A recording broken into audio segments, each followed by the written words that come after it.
What's up, everybody? Welcome to Move the Sticks. DJ, Bucky, Rhett together here as we inch ever closer towards the postseason, guys. We have so much to get to today that I'm looking forward to, including at the end of the show, we're going to take a peek at what we saw in the college football semifinal games and break that down. But look, we got to start here with three games that impacted. Go ahead, Rhett. What are you going to jump? Hold the phone here.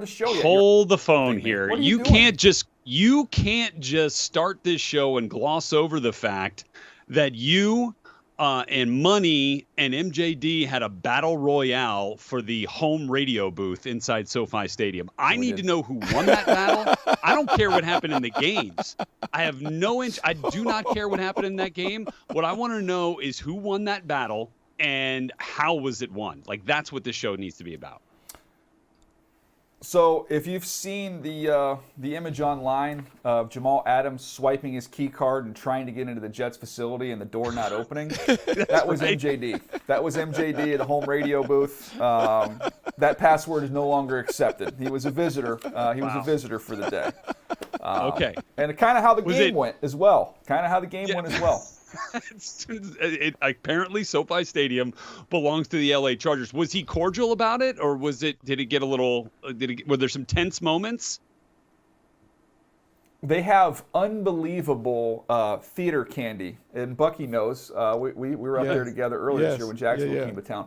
That box theater candy, and I want to say, I don't know if it was M&M's MJ he had early in the day, but he had some good some theater candy. He was in a great mood.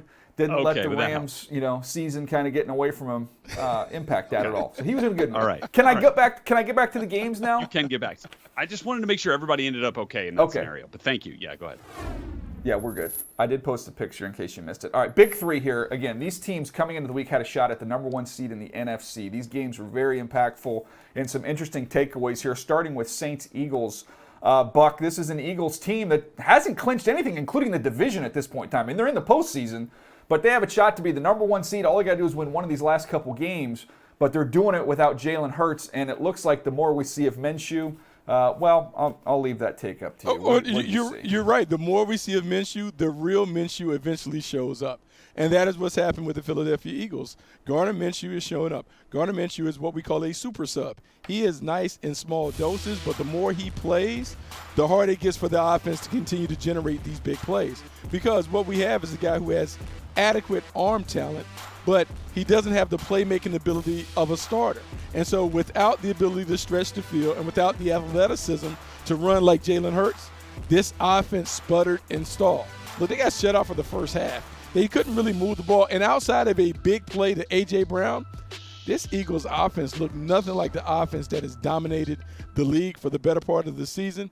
If anything, what we learned is Gardner Minshew is a backup quarterback, and this team really needs Jalen Hurts to come back to really continue to have any of those Super Bowl aspirations that we're beginning to feel and bubble up in the city of brotherly love.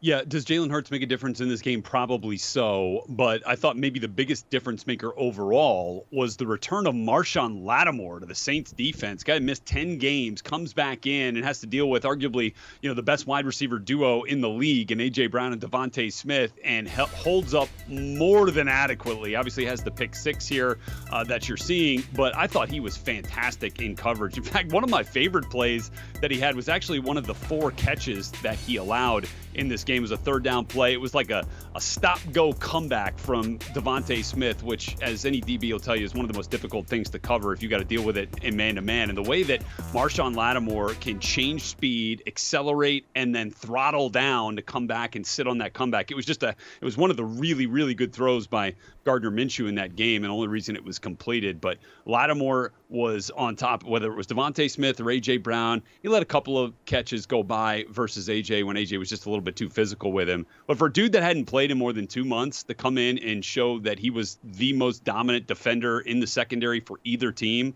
thought that was pretty special. And it kind of leads you to think about what might have been for the New Orleans Saints this year. One of a number of massive impactful injuries that were substantial enough to be gone for more than 2 months. You think about Michael Thomas, again, missing the majority of this season. Marshawn Lattimore, again, the injuries along the offensive line for the Saints. And you throw all that together, if they could be a bit more healthier, maybe we're talking about them as a realistic playoff team, but they still got no solution at quarterback, which is obviously something that they got to get to here this offseason. Yeah, no doubt. I think those are the two big things. You just touched on the quarterback future of the Saints. What does that look like? The quarterback present right now, as Bucky was hitting with Jalen Hurts needing to get back for this Eagles team. The two big takeaways. But one thing I don't want to get lost in this Eagles season, I was looking up some of these numbers. Have you seen what their pass rush has done this year? They've got 4 guys right now with 11 or more sacks. Like, that is ridiculous. They've got a chance to break the all-time record. I know people, look and say, oh, it's 17 games versus 16 games. Okay, they're 5 shy of breaking that 84 Bears team record. But, guys, this is the most sacks we've seen in the season since 1989, as we sit right now, having played 16 games. This pass rush has been big time. 68 sacks on the year, 16 more than the next closest team, which I believe is the New England Patriots. So this pass rush is ready to go. They need to get Jalen Hurts back. But if they can, and we talk about this formula all the time on our show here, guys, great quarterback play and a big-time pass rush. If you get Hurts back and he can play at the level he's played at, the pass rush is ready to go. I mean, six sacks in a row games. 6 sacks in 5+ games in a row here. It's ridiculous what they're doing. So it's a good group up front. And with Jeremiah Washburn, Tracy Rocker there, done a nice job coaching that group up as well. All right, let's move on to the next one here. Niners-Raiders. This is the Niners team really playing a home game on the road in Vegas. It was packed with red there, 49er fans, as the Niners still have a shot here at this number 1 overall seed. Buck, there was a player in this game I thought stood out above all the rest, and his name was Christian McCaffrey. Absolutely. CMC is the X factor for the 49ers. And when the Niners made this trade at the trade deadline, we wondered how would they use him, how would he be featured. And what Kyle Shanahan did was he kind of sprinkled him in, didn't really overuse him, but now we're beginning to see Christian McCaffrey in the role that he will play. Talk about 193 scrimmage yards, a rushing TD. He has the ability to create so many mismatches for this offense that it's going to be scary to watch when they get Deebo Samuel back into the fold, when they use George Kittle, Brandon Ayuk emerging as a 1,000-yard receiver. This is a team that is crazy talented. And because of that, look, they are a scary team to face.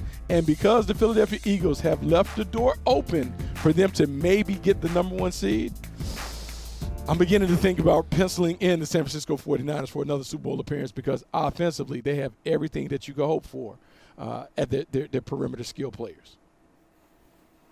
Well, you look on the other side in this game, a lot of eyes were on Jarrett Stidham. People saying, what's this going to look like? Did they just punt on the season? Derek Carr goes to the bench, and Jarrett Stidham goes out there and lights it up in terms of getting big plays down the field. 365 yards. You see the numbers there, the 3 touchdowns, the 2 picks. But you're watching this game, and when you evaluate him specifically, I'm watching this going, okay, he's getting the ball vertical. The play action game, he's very comfortable and confident in. Everything was kind of looking easy coming off of his hand. And you look at the weapons they haven't had them all together all year long with the injuries that they've had. But when you have Waller making plays down the seam, Devontae Adams making special catches, you have Renfro back in the mix, there's a lot to work with. Josh Jacobs behind you. And you saw this offense put up over 30 points. It's kind of what we envisioned at the beginning of the season. It didn't all happen. It didn't happen with Derek Carr. But Jarrett Stidham, that's a good performance from him. I go back and look, Rhett, at his college report. I go up and look at some of my nuggets. He was in the gun there in college at Auburn. He was a great athlete. He could really drive the football. He missed some layups. That was a knock on him, missing too many easy throws. But I noted on here he's under constant pressure. And I think even from a scouting standpoint, there's something to take away from these college players at that position that have faced in kind of a hostile pocket, in a dirty pocket, and had to try and make it work. That's a key trait you've got to have at the NFL level. So many of these guys coming into the league have played on premier programs with better players and who they're playing against. Jarrett Stidham got the snot knocked out of him there at Auburn in his last year, and I thought you saw him yesterday hang in there tough against some pressure he was under. Some pressure? Talking about the best defense in football right here in the San Francisco 49ers. All game long. Put up 30 plus. Yeah. And look, I think you also got a hat tip to the Raiders offensive line, who did not allow a sack in this game. And I think a lot of that comes on Stidham too, getting the ball out of his hands. He took 7 hits in this game, but got the ball out of his hands a couple of times. Yeah, moved him around. It was, I think, and look, was there a game in the NFL this week that better describe the importance of fit with quarterback and scheme and play caller. I mean, you're talking about Jarrett Stidham for the Raiders, who obviously has the familiarity with Josh McDaniels from their time together with New England. And then you're talking about Brock Purdy, who just seems to be like just the perfect fit for Kyle Shanahan and what he wants to do offensively. So for both of those guys, let's go back to Stidham here real quick. I mean, you remember his junior year in Auburn, like after that season, we're talking about him as maybe like the leader of the pack going into when he decides to come back. We're like, man, this dude might end up being the best quarterback in college football this year. And then remember he had like that back injury. That was a little weird. I remember wanting to see him throw it around down at the Manning Passing Academy ahead of his senior year. And he wasn't able to do it. And so, I think, that maybe plays a part into, not having the senior year that matched up to the junior year that you were all expecting. He ends up, a day 2 pick or day 3 pick for the New England Patriots. And then for Brock Purdy, I think we're all like, all right, he's managing this game nicely for Kyle Shanahan. He's handing the ball off to Christian McCaffrey. They're not asking him to do too much, right? He's like the joystick, right, Bucky, that you like to talk about with Kyle Shanahan. But this was a game where they needed him, right? They were down in this game. He leads the comeback. He plays well when the lights are the brightest, when the red light is shining, and they're in an overtime situation, and Purdy doesn't flinch. So I think there's a lot to be excited about as this team moves towards the postseason, because it felt like maybe people were waiting for the other shoe to drop on Purdy, as you guys were talking about, like with Minshew, like, all right, he's a backup. Eventually he's going to fold. He's going to show his true colors. But right now I feel pretty good if I'm a 49ers fan watching the way that Brock Purdy answered the bell against this Raiders team and engineered another victory for this 49ers team. Yeah, the 49ers are humming, really making things happen. You figure, gosh, the defense is going to be able to carry this team. Well, the defense didn't have it in this game, and the offense was able to overcome it. All right, another team coming into this shot at the number 1 overall seed does not have a shot anymore, and that is the Minnesota Vikings, who got absolutely blasted by the Green Bay Packers and Aaron Rodgers. But to me, when you watch this game, you go back and dig into the tape, what the Packers are able to do on the ground is what stood out to me, and we can pull up the numbers on Aaron Jones. Look how productive he was. I think he had 3 explosive runs. When you dig into it and watch it, I think the unsung hero for the Packers, guys, is Mercedes Lewis. He's 94 years old, unofficially, the tight end who functions as an extra tackle. When you look at their big run plays, their explosive run plays, a lot of times it's Mercedes Lewis who is clearing the way and showing once again that, man, if you can block as a tight end in this league, Buck, those guys are hard to find, and they are weapons in their own way. They certainly are weapons in their own way. And let me say this as a former Packer, I'm really excited to see the Packers running the football because, DJ, we've talked about it time and time again. The Packers need to run the football because that's their best method for success in the postseason, particularly when they have to play at home. And so they're a more dangerous team when they can run the ball. But they're also dangerous when they're playing good defense. And what we saw yesterday, Jaire Alexander might be that guy at corner. He is really one of a handful of shutdown corners that we've seen in the league. And I know we loosely throw that term around when we're talking about prospects, but Jaire Alexander backed up his big talk with outstanding performance against Justin Jefferson. 31 routes against the Minnesota Vikings had Justin Jefferson on the outside against the Packers. Jaire Alexander lined up opposite Justin Jefferson on 20 of those, using a variety of tactics, bump and run, off, quick jams. Look, he had him 1 catch, 15 yards. Considering that my man almost put up 200 on them the first time they played, Jaire Alexander said it was a fluke, and then he backed it up by showcasing dynamic skills on the perimeter. If the Packers get this kind of performance on the outside while being able to get the pass rush, mix in some zone, this is a team that can play the kind of complementary football that can be problematic. And, oh, by the way, you still have a quarterback who can pull off a vintage performance every now and then. Packers might be a little scary if they're able to make it into the postseason. And I love Jaire Alexander as much as the next guy. Yeah, a little bit of help, right, over the top with Justin Jefferson. A little bit. Yeah. Look, nothing wrong with getting a little help from your friends every now and then, right? All right. So look, for the Vikings. Again, this is one of those teams where we're like, all right, every game they play seems to be close, and they're winning the close games, and you should credit them for that. But for a team that's won 12 games, they sure to get blown out a lot, right? I mean, like, go back to week 2, they get beat 24-7 of the Eagles. That's not a full-on blowout, but it's not a great performance. They lose 40-3 to the Dallas Cowboys. They were losing 33-0 or whatever it was to the Indianapolis Colts in the first half. They end up making that ridiculous comeback. Now they're down 40-3 at one point, 41-17 ends up being the final score this week. Like, how do you win 12 games, play this many close games and win them, and then just lay absolute eggs in some of these? I don't know how you can go into the postseason feeling good about a team like this that just has that Jekyll and Hyde capability, like, so dramatically. This to me feels like a team that's one and done in the postseason, and it's obviously going to depend on matchup. But if I'm going in there as a wild card team to U.S. Bank Stadium, I'm not going in there super anxious. Like, I'm going in there confident that we can find a way to beat these dudes. Hold on, DJ. I think you. I don't know. Rhett must not be an MMA fan. You must not be a UFC fan, because the Minnesota Vikings are like a UFC champion. Like, you either smoke people or you get smoked, but it still doesn't change anything. Like, that's what they do. They either knock you out and submit you, or they get knocked out. They are a UFC team. That's what the Minnesota Vikings are. So I wouldn't worry about them. They're going to either get knocked out or they're going to submit somebody. Yeah, I that's a great call, Buck, but I'm with Red on the fact of is anybody really nervous or scared to go in there? And the blueprint's kind of out there. Whether or not you got to put one guy, two guys, three guys on Justin Jefferson, whatever you got to do to take him away, and then let the rest of this team see what they've got and see if Kirk Cousins can make it work and win football games without Justin off. And we know once you get to the postseason, teams are going to try and take that first option away. Whatever you got to do, that's what you got to do. That's the blueprint against this football team. And, man, the Green Bay Packers did it. And, by the way, as we kind of move on here, and we'll hit a break here in just a second, one quick thought from both of you. Bucky, starting with you. Aaron Rodgers getting a little bit chippy. This team stunk. It's not like we were blasting them, when they were, 8-1 and we weren't giving them their due. Like, they were terrible. He's like, nobody's talking now. Yeah, because you're 500. Congratulations, guys. You got to 500. Okay, you're getting criticism because you guys are playing terrible. That's why. Okay, now this is going to make Nabil mad. But who have they really beaten, though? Like, who have they really knocked off? Like, what heavyweight team have they knocked off on the way to the postseason? Like, it's great. They'll get in. It'd be great for TV because you get to see Aaron Rodgers. But who are they really knocking off on this streak? And so they may get in. They may backdoor, and he'll talk a little bit. But at some point, he's going to have to play and perform at a high level. Right now, everybody else is kind of carrying him on this journey.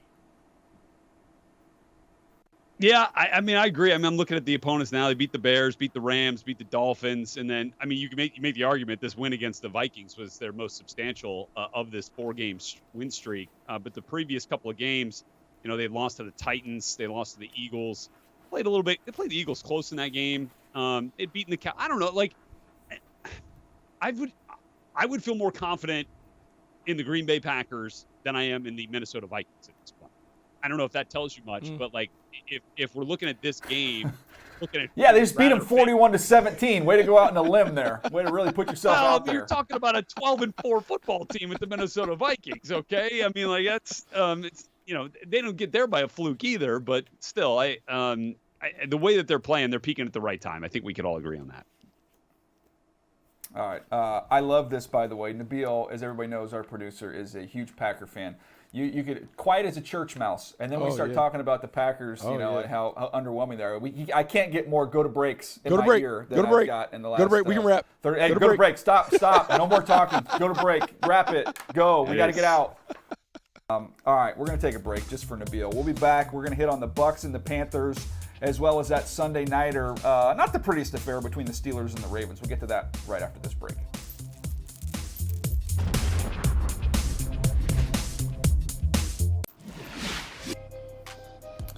NFL Plus is here, which means no matter where you are, this is how you football. You can stream live, local, and primetime games on your phone or tablet, 45-minute game replays with NFL Plus Premium, and more. This is the NFL for every fan. This is football freedom. This is your game on the go. Go to plus.nfl.com and sign up now.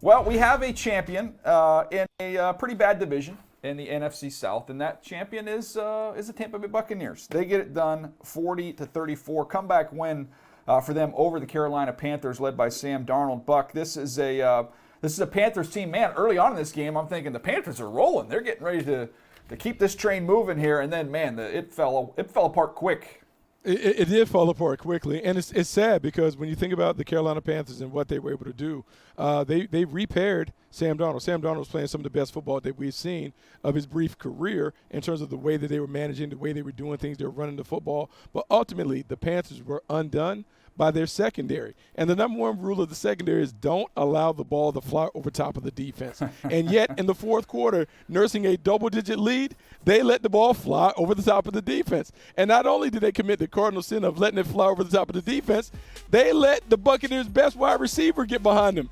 Mike Evans running go routes, deep balls. This looked like a flag football game where you just like, hey, man, just run as far as you can go. I'm going to throw it as far as I can and get home.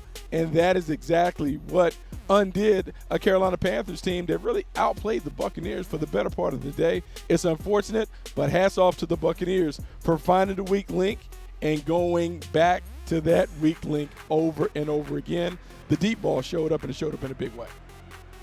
Yeah, I mean, I think the Carolina Panthers desperately missed J.C. Horn in this game. I think C.J. Henderson had enough of Mike Evans, certainly, and like it kind of bothered me. It was a little, it was less competitive than I would have liked to have seen from a guy in C.J. Henderson, that played some good college football, was a high draft pick of your Jacksonville Jaguars, then got traded to Carolina. Like it just didn't have that compete that you'd like to see in a moment like this, in a game like this, in a matchup like that, with so much on the line, for the Panthers fighting for a possible shot at the division in Week 18. Just didn't match up. But what did match up for the Tampa Bay Buccaneers were the stars coming out. And the reason we kept waiting and saying maybe this is the game for the Bucs every time they'd win it, maybe this is the game that kicks off the stretch in which they're going to start putting things together, it's because they have really dang good players. Tom Brady's the best that's ever done it. Mike Evans is one of the best wide receivers in the game and has been his whole career. And they showed you why on that day. 34-45 for Tom Brady, 432 yards. He completes a touchdown pass to Mike Evans for 63 yards in this game, which was his longest, right, since 2018, longest as a Buccaneer. And so all that vertical stuff, all that under 10-yard stuff that they've been living on for much of this season, it was like, you know what? We're honoring Bruce Arians. We're putting his name up in the Ring of Honor. We better no risk it, no biscuit in this game, with a chance to win the NFC South Division title, and it really showed up. And Mike Evans going for over 200, man, that was a vintage performance when they needed it the most. And, oh, by the way, Chris Godwin, I'm so fired up, my headphones are falling out. Chris Godwin goes for over 100 in this game, too, comes up with a big two-point conversion at the end. Like, this was what we expected the Bucs to be when Tom Brady came back, and Godwin was fully healthy, and Evans, was still the same guy. And so that was encouraging. And if I'm the Bucs, I'm like, all right, kind of starting to feel this version of our offense here as we move towards the postseason now. All right, I don't want to cold water on the come fire on. here that Rhett's lit here for the Tampa Bay Buccaneers. Let's go back. What do you say, Thanksgiving? Let's go back since Thanksgiving. They lost to a Cleveland Browns team that stinks. They beat the New Orleans Saints, who are average as a day is long, by 1 point, 17-16. They lost to a playoff team, the 49ers, 35-7, doors blown off. Played a playoff team in Cincinnati, 34-23, blasted. They beat in overtime an Arizona Cardinals team that is terrible. Beat them in overtime by 3, and they just beat a 6-win Carolina Panthers team. Had to come back and beat them by 6 points. They are going to be the 4 seed. They are going to see the Cowboys or the Eagles, two teams that can really rush the quarterback, and they're going to be one and done. I'm glad that they've got it going a little bit here. They've got a little mojo as they go to the postseason, but their offensive line, they're not going to be able to hold up to get those deep shots to Mike Evans against those two fronts. So I don't want to be the bearer of bad news, Buck. I know what you are now. I don't see that team going anywhere. You are squarely on the radar of Tom Brady's social media team. And so if they win a game or two, we will see this played back as one of the hype videos as Tom Brady's getting ready to go into the divisional playoffs. And so welcome to Tom Brady's social media fan club. All right, I'll tell you right now, Tom Brady wants to blast out, move the sticks on all of the social channels. Hey, there's no such thing as bad publicity. We'll take it here. All right, let's get to the Steelers and the Ravens. Rhett, this was a game that wasn't pretty, but at the end, man, Mike Tomlin, death taxes and Mike Tomlin not being under 500, guarantees in life.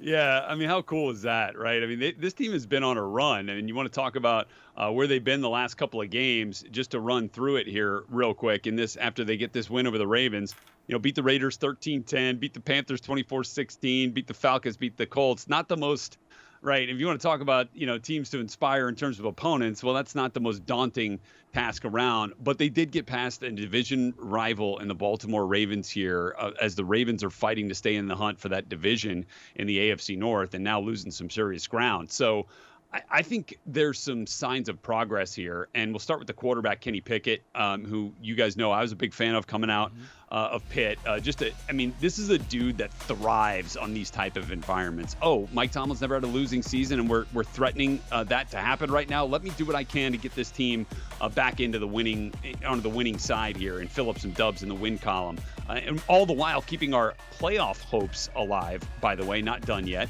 And you know what? If you're going to need me, if we're going to be down in the fourth quarter, I'm going to put this team on my shoulders. And for the second straight week, engineer a fourth quarter comeback, third of the season, fourth game-winning drive overall. I'll just go 5 of 6 for 64, improv on the final touchdown to Najee Harris, who, by the way, is the first 100-yard rushing game of the day. And what I'm going to do, maybe we don't make the playoffs. Maybe if we do, it's not an extended stay. But what I'm doing right now is building blocks for the future. And talk about quarterback in Kenny Pickett, running back in Najee Harris. You got a terrifically talented wide receiver core with George Pickens as a rookie this year. I'm not calling them the triplets. I'm just saying that they have building blocks for the future there. Now they got to build some blocks in front of Kenny Pickett, and I think this team is going to be a real fun one to come for the next few years. Yeah, they are a fun one to come. And going all the way back to have an opportunity to see Kenny Pickett in the preseason when he played against the Jaguars and went right down the field when there was a bit of a quarterback battle. The one thing that you can talk about Kenny Pickett is the poise. Poise under pressure, he has that in spades. It showed up the last 2 weeks, back-to-back game-winning drives. But let's be honest about why the Pittsburgh Steelers are in a position to not only have another winning season under Mike Tomlin, but could sneak into the playoffs. It's their defense. Mike Tomlin, this team was sitting at 2-6, and they put the pressure on the defense to rise up. And this defense has really stood up. Last night against the Baltimore Ravens, we saw them employ some 6-man defensive lines to stop the running game. They've always been a team that's been a collection of bad dudes that will hit you in the mouth and bring the physicality to the table. But now what they have is some talented corners on the outside. They still have the physicality, being able to control it at the line of scrimmage. Linebackers are being able to make plays. But more importantly, they still live up to the mystique that has always been associated with the Steelers when it comes to their defense. So, yes, if we think about a team that is building towards the future, they have an experienced defense that will give them a chance for those young guys to grow up on offense. Yeah, this team is one that we'll talk about. It has taken not as long as we thought it would take for the Pittsburgh Steelers to usher in a rebuild, but they're going to be back, and they're going to be a major factor next year going forward.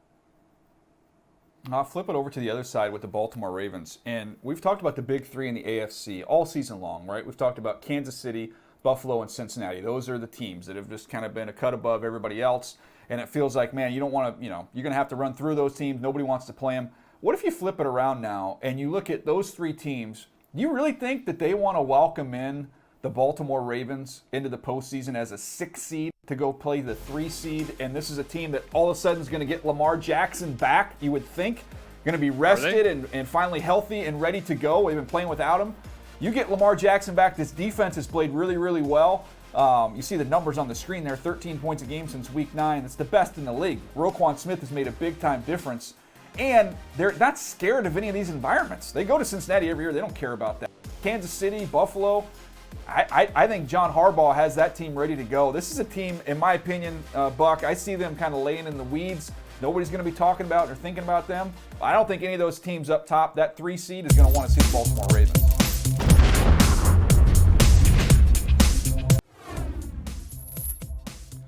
It's time for Battle at the Line, presented by Caesars Sportsbook. Man, if you were to 5-6 weeks ago and you were a fan of the Miami Dolphins and the New York Jets, you were feeling pretty good. You're looking at your team, one team, the Jets, playing unbelievable defense, one team in the Dolphins, the most explosive offense that we had at that point in time. And times have changed, Buck. These teams have struggled. They both come off losses again this week. The Patriots knock off the Dolphins 23-21. We'll get to the Jets getting destroyed by the Seahawks in a minute. But starting there with that Dolphins team, Biggest takeaway from their collapse here? The Dolphins need an identity. I think we've been kind of tricked and hoodwinked by Mike McDaniels and what we thought this Dolphins team was going to be when he came over. He was supposed to be the running game guru coming over from San Francisco. A lot of why he was a hot candidate is because of all the creative running stuff that the Niners did when he was in charge of the run game. Well, now I'm looking at a team that is very quarterback-centric, very big play. I would say they covet the big play. They're always hunting the big play. It's all Tyreek Hill and Jalen Waddle. And so what they are is a team that if they can't generate the big plays, they're left with nothing. And because they built the team around the big play in the passing game and their oft-injured quarterbacks are always in and out the lineup, they don't have a solid foundation. So for me, my question is, what is Mike McDaniel going to do in the offseason? Does he build this team around the running game so now they have the ability to play with whoever's at quarterback but still have the big play dimension?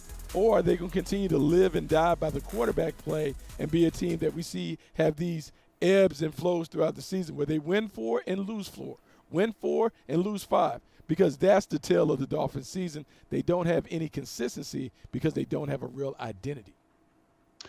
Yeah, I think that's fair. And I think it is a bit of a departure from the expectation that we had when Mike McDaniel was hired in Miami. You're like, oh, man, Raheem Mostert coming over. They get Jeff Wilson in here, too. And it's like, oh, man, we're going to start. This is the 49ers East, right, in terms of the run game. Just hadn't quite been that way consistently throughout the season. They've had games where the run game is dominated. But just has not happened enough for them to feel like, all right, this is something we can rely on week in and week out, regardless of who's playing quarterback, which is, again, going to be a question next year for Miami. But I think what this game told us, as these two teams were fighting and still fighting for the number 7 seed in that final wild card in the AFC, and if it is one of these two teams that ends up with it, I think at this point you're like, yeah, the number 1 seed technically only gets a bye week, but maybe it feels like the 2 seed does as well here. Because do you see the Dolphins or the Patriots or any other team here coming in as the number 7 seed in the AFC beating a team named the Bengals, Bills, or Chiefs? No, right? I mean, that seems... I don't think so. I don't think so. Right. Yeah, I don't either. And here's the other piece of it too, for Miami and for the Patriots. Like, I give credit to the Patriots for slowing down, Jalen Waddle and Tyreek Hill and not allowing them to ruin a game. But I think the quarterback play also had something to do with that in terms of how the Dolphins were forced to attack and then how the Patriots were able to attack without Tua in there. So I am not terrifically confident. I don't think anybody's scared of what the Patriots can attack you with on offense. Defensively, I think, they could cause some problems, but not enough on offense, I think, to sustain anything in the postseason. Yeah, you kind of took the words out of my mouth because I think the defense, it is kind of a shame for this defense. The defense is really good. Mm-hmm. And this was kind of a game that displayed what they're about defensively because you look at it and you look at them limiting explosive plays. Longest run was 11 yards in this game for the Miami Dolphins. The longest completion, they had a few of them over 20 yards, but nothing over 25 yards for an offense with all that speed on the outside. They keep the ball in front of them. They get 2 sacks. They get 2 interceptions. So they turn you over. They get to you just enough, and they don't give up big plays. It's a formula that works on the defensive side of the ball. Unfortunately for them, Buck, when you look at the Patriots, I just don't think their offense in the AFC with the quarterbacks they're going to play against, I just don't see them being able to keep up. Yeah, the formula to win at a high level in the tournament, you need to have exceptional quarterback play, and you need to be able to rush the pass and create disruptive plays on defense. Well, they get the disruptive plays on defense, but Mac Jones playing in a tournament that features some of the best quarterbacks that you can find, particularly on the AFC, it's going to be tough. And unless there's a makeover that happens between week 18 and the playoff tournament, I don't know how they're going to get it done. I like what Bill Belichick can do to keep the game close. I just don't think Mac Jones and Matt Patricia are good enough as a quarterback play caller combination to be able to really usher in one of these upsets.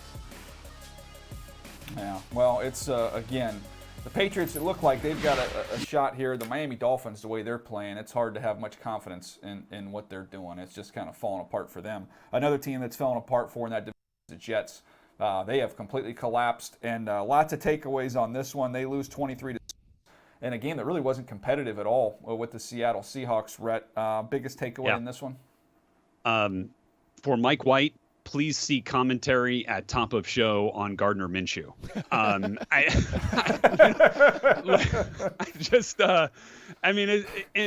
with all due respect, like the dude comes in and is a more than serviceable QB2, but that's what he is right now. And I think that, yeah, could some pieces have been a bit better around him, but is he probably not 100% with the rib injury? Sure.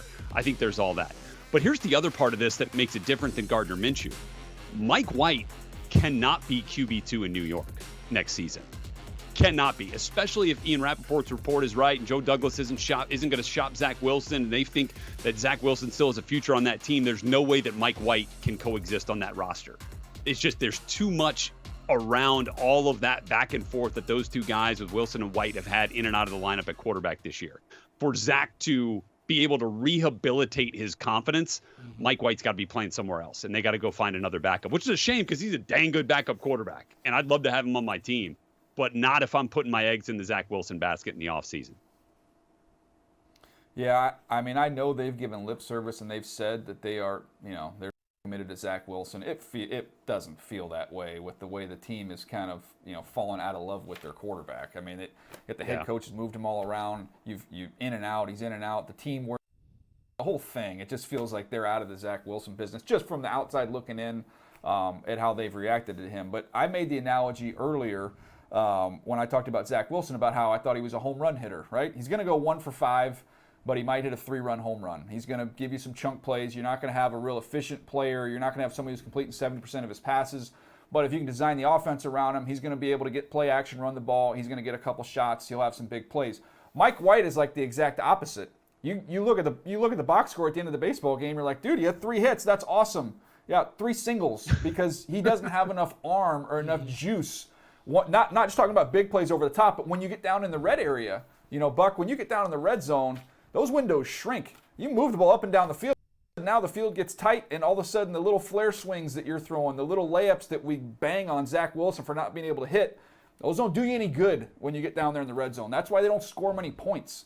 For as much as everybody loves Mike White and talk about the yards and the completions, they don't score points. No. And then look, they weren't scoring points with Zach Wilson either. I don't know that their quarterback's on the roster right now for next year. I really don't. Well, even in spite of that, before you throw away the quarterback, because everyone says that we have a love affair with the draft picks because that's what we do. We live in that business. But before you throw away the quarterback, you have to exhaust all the options in terms of building him up. Did you support him with an A-plus offensive line? Does he have enough weapons on the outside to do what he needs to do in the pass game? Is the scheme the right fit for Zach Wilson and what he does? And DJ, when I'm listening to you and I'm hearing, hey, maybe they need to run the ball, throw play action, and do those things, I can't confidently say that when I look at a Jets game that their offense looks anything like what I've seen from, the San Francisco 49ers, even the Cleveland Browns at times when you're running the football and throwing it deep. If your quarterback is a deep ball thrower, then you have to set him up to have opportunities to push the ball down the field. I don't feel like this offense fits what he does. And so I believe Robert Saleh, before you even can make a decision on Zach Wilson, you got to look at the scheme and say, is the scheme elevating what they possibly could do on offense? And I don't think they do that.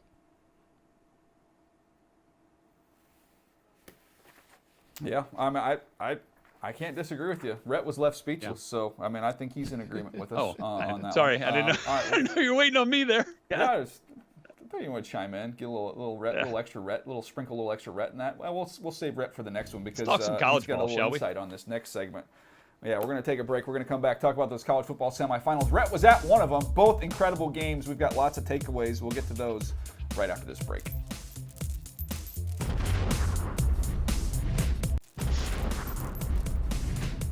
All right, let's jump into these college football semifinal games, which were bonkers. We've had so many years since this college football playoff kicked off where these semifinal games were blowouts. They weren't entertaining. Everybody complained about them. To having 2 barn burner, unbelievable games, Rhett. I know you were at one of them. What was the atmosphere like there for that big Fiesta Bowl matchup between Michigan and TCU? And what was your biggest takeaway? Incredible. Like, the atmosphere was incredible. And I'm not like trying to be hyperbolic here. Like, that was in an unreal atmosphere inside State Farm Stadium in Glendale, Arizona, home of Super Bowl 57. By the way, I've been inside that stadium for a number of games. I'd never heard it like that. And then to also think that you only had half the stadium full of one team's fans. And it was like as loud as you would imagine it being if the whole stadium was full of just, Cardinals fans or just TCU. Like, that was incredible. Both of those teams' fan bases traveled. That thing was sold out. Every seat was filled. It was a beautiful atmosphere. And then the game was just wild. Right. I mean, like, I'm hand all the way up as one of the guys who was like, Donovan Edwards breaks off the 54-yard run on the first play from scrimmage on a perfectly executed, perfectly blocked up play for Michigan in that dominant offensive line. And I was like, oh, boy, it's going to be a long day for TCU. Well, it turns out that couldn't have been further from the truth. Right. And I think we blame some of that on Michigan's play calling inside the 5, inside the red zone. There's no way in a game like this that, one, you can throw 2 pick sixes, which J.J. McCarthy did, and 2, you can go 3 times inside the 5 and come away with 3 points total. Like, that's not winning football, and you do that to yourself, right? So, Roman Wilson probably scored on that deep ball touchdown, but don't fumble the ball on the 1-yard line. Just don't do it. It's basic football. A couple of takeaways from that game, and a lot of them come on the TCU side, not surprisingly, with the way that their defense played. Guys that I'm going back to look and watch a lot more of: D. Winters, a linebacker; Dylan Horton, the edge rusher; Johnny Hodges, the linebacker; LT's nephew, Travius Hodges Tomlinson. Dude, it's an overused phrase, but the kid's got some dog in him. Like, that dude was all over the field. He's got a little bit of an awareness thing to work out with some of those PI penalties, but he is a physical dude. I think he'll be a really good slot corner in this league. And then there's a couple of their other secondary players. Bud Clark, Miller Branford was all over the field. Like, those dudes were ready for this game. Yeah, I was really impressed by TCU's effort. Their speed stood out when you watched the game. They ran away from the Michigan defenders. I felt like the way that Max Duggan played, he did a really good job taking advantage of some of the opportunities that were created. But I'm going to be honest. I feel like this was more of a game of Michigan losing than TCU winning. And that's not being disrespectful to the Horned Frogs, because they took advantage of the opportunities that were there for them. But when you think about winning big games, the number one thing that you have to do is avoid the DBOs, meaning turnovers, big plays allowed, penalties, and kicking game errors. And when I watched that game from Michigan, I saw them just implode in several of those areas. The turnovers, you can't have 2 pick sixes. You can't fumble the ball in the red zone. You can't allow, if you're going to blitz, you can't allow guys to catch shallow crosses and go 76 yards after big plays. And so to me, it was all of that stuff happening on a major stage. And I don't want to say the game was too big for Michigan, but I felt like at a big moment, they picked the worst time to play their worst game. And it's unfortunate that they didn't stay true to their identity, but hats off to TCU, because now they're rewarded with the game against Georgia. And I think the Bulldogs will have their antennas up, and so we'll get a true test for how good TCU can play on that major stage. Well, you know how in sports you can you announce your retirement, then they have the ceremony where they you get out there, they raise the jersey up into the rafters. That's what we're doing for Philly Special. Okay, Philly Special, you had a great run. We're going to celebrate you. We're going to take the play sheet and we're going to send that play sheet right up to the top of the stadium and put it up there. Stop. You're Michigan. You're the more physical team. You've got the best offensive line in the country 2 years in a row. Why are you trying this stuff in that situation? You got outside of who you were. And I give TCU credit. There's grit, there is toughness, there is speed, absolutely, that they possess. But man, Michigan moved the ball up and down the field at ease. And Red's talking about their defense. They gave up 45 points. Michigan should have scored 65 points in this game. They moved it up and down the field. They couldn't cash it in. You turn it over. You think about the point swings on pick sixes. The way Michigan was moving the ball, you assume they probably go down and score. That's like 28 points a difference in this game. It could have been a Michigan blowout, which I think a lot of people anticipated we were going to see. But self-inflicted wounds, to Bucky's point. I was talking to Brandon Staley, the Chargers head coach, yesterday before the game against the Rams. We were talking about these playoff games. And I said, Coach, how would you like to be a defensive coordinator in college football right now? I mean, those games are track meets, with the hash marks and the speed and the space. And he goes, there's no competition committee in college. They don't care about the defensive rights here. This is offensive football. So go out, recruit as many offensive athletes as you can get, and then play defense like, Bucky, you're kind of saying, you got to take some risk. You've got to get some turnovers because you're not stopping these offenses. That was on display in the semifinals. And perfectly describes Ohio State, too. Oh, I mean, Right? Yeah, like no, just, get right to that game. Go ahead, Buck, jump on Yeah. that one. That was a wild game, Ohio State and Georgia. yeah, wild game. But I'll say this because we had a vested interest, obviously, C.J. Stroud playing in it. We're going to talk about him a lot on the path to the draft. It is, to me, the best game that I've seen him play in a big moment. I feel like he was in his bag. I feel like that was the moment that if you're a scout that likes him, that's the first tape you're going to put on and sell C.J. Stroud to the GM. What he could do. Size, athleticism, arm talent. He ran more than we've ever seen him run during his time at Ohio State, and it added a dimension to their offense. But let's be honest, the game changed when Marvin Harrison Jr. goes out the game. And when he goes out the game, they lose one of their – they're down 2 big-time wide receivers. And we can talk about the job that Brian Hartline does with their receivers and how they just have been a factory producing them. But now you're without 2 of your top guys because Marvin Harrison Jr. was the main guy for the moment, and he was already having a big game. And so it is one of those games where we saw all of the talent, all of the, I guess, fireworks that you wanted to see because it was a very entertaining game. But C.J. Stroud certainly made a case to be one of the top quarterbacks that we talk about in this draft class if he comes out. Yeah, I would agree. Go ahead, Rick, jump I on that thought, yeah, I mean, again, I think this game, I think this game is completely different for Ohio State, even though they were right there, obviously, the entire way, led this game. But think about if Jackson Smith and Jigba is available. Think about if Travion Henderson is available for them at running back. Yeah. And by the way, that running back room has been, decimated by injury this year. And Chip Trainum running the football, a converted linebacker for much of the season, or much of the last part of the season. I feel really good about where Ohio State is, and I know the sky feels like it's falling for them after losing to Michigan 2 years in a row and not finding their way into a national title game here. But I think Ryan Day has that program exactly where they should be, exactly where they're going to be, a contender each and every year. And by the way, they got the top 2 receivers in the country that committed to him in this last recruiting cycle. So it's not like there's going to be some huge drop off. Like it's going to be status quo there. But for Georgia, I would be a little concerned at the way things are going. Keely Ringo in that secondary got beat up in this game. And talking about maybe wide receiver 1 in this draft and Quentin Johnston coming in here in the national title game. Yeah. So if I'm Georgia's secondary, I got a lot of work to do here in the next 8 days. 7 days. Yeah, and some people brought up a couple points that I've talked to too. Look, Georgia didn't see many good offenses this year, so maybe we overrated this defense a little bit. It's not the group they had last year after all those guys that they lost. I agree with Buck too. This was the signature C.J. Stroud game.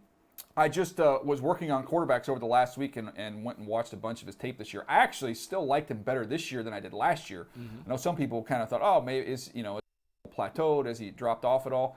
I thought he played great this year. I thought he's using his legs more. I thought he's got more zip. I thought he's driving the ball better than he did last year. My only concern was, can this guy beat a free rusher? Can this guy create? We talk about that all the time. That's what you have to do. Can you get those 7 yards the defense is going to give you?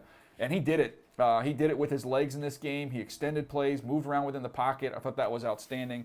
It was a great game for C.J. Stroud. But for those that, we're going to have that debate, Stroud versus Bryce Young. Will is going to get involved in that discussion as well.